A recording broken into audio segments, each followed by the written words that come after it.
నమస్తే, నేను మీ శివజ్యోతిని. ప్రపంచ యాత్రికుడు నా అన్వేషణ యాంకర్ శివజ్యోతికి స్ట్రాంగ్ అయిన కౌంటర్ ఇచ్చారు. ఇన్ని కోట్ల ఆస్తులు నీకు ఎక్కడివి అంటూ. సాధారణంగా యాంకర్ కి ఇన్ని కోట్ల ఆస్తులు ఎక్కడి నుంచి వస్తాయంటూ.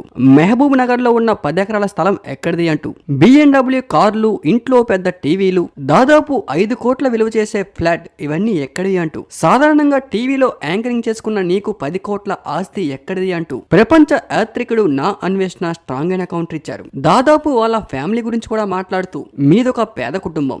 2012-13 టైంలో V6 లో తీన్మార్ వార్తల్లో యాంకర్ గా జాయిన్ అయినప్పుడు నీకొచ్చిన శాలరీ 8,000. సావిత్రి గారు యాంకరింగ్ లోకి వచ్చి దాదాపు 10 నుంచి 12 ఏళ్ళు అవుతుంది. సావిత్రి గారు బిగ్ బాస్ లోకి వెళ్ళినంత వరకు నార్మల్ గానే ఉన్నారు. బిగ్ బాస్ నుంచి బయటికి వచ్చిన తర్వాత విపరీతంగా బెట్టింగ్ యాప్స్ ని ప్రమోట్ చేశారంటూ, బెట్టింగ్ యాప్స్ పై కొన్ని కోట్ల రూపాయలు సంపాదించారంటూ ప్రపంచ యాత్రికుడు నా అన్వేషణ ఘాటుగా రియాక్ట్ అయ్యారు. అయితే శివజ్యోతి గారి వెర్షన్ ఏంటంటే, మేము ఎవరిని మోసం చేయలేదు, దాదాపు 10 ఏళ్ల కష్టం, ఎన్నో కష్టాలు దాటుకొని ఈ స్థాయికి వచ్చాం, ఎన్నో ఇబ్బందులు పడ్డామంటూ, మాకు ఎవరిని మోసం చేయవలసిన అవసరం లేదంటూ, కొన్ని యాప్స్ ని జస్ట్ ప్రమోట్ మాత్రమే చేశామంటూ, ఎవరిని కూడా బలవంతంగా టెలిగ్రామ్ లోకి పిలిపించి మరి ఎలాంటి గేమ్స్ ఆడించలేదంటూ, లీగల్ గానే ప్రమోషన్ మాత్రమే చేశామంటూ తన వెర్షన్ చెప్పుకుంటూ వస్తూ ఉన్నారు. కొన్న ఇంటికి ఈఎంఐలు, కార్లకి ఈఎంఐలు చాలానే ఉన్నాయి. మాకు ఎంత అప్పు ఉందో మీకు తెలియదు. బయటికి చూడడానికి ఏదో అఫీషియల్ గా కనిపిస్తాం గానీ మాకు లోపల చాలా కష్టాలున్నాయి. మాకు ఎంత అప్పు ఉందో తెలుసా? ఇంటికి నెలకి ఎంత ఈఎంఐలు కడుతున్నామో తెలుసా?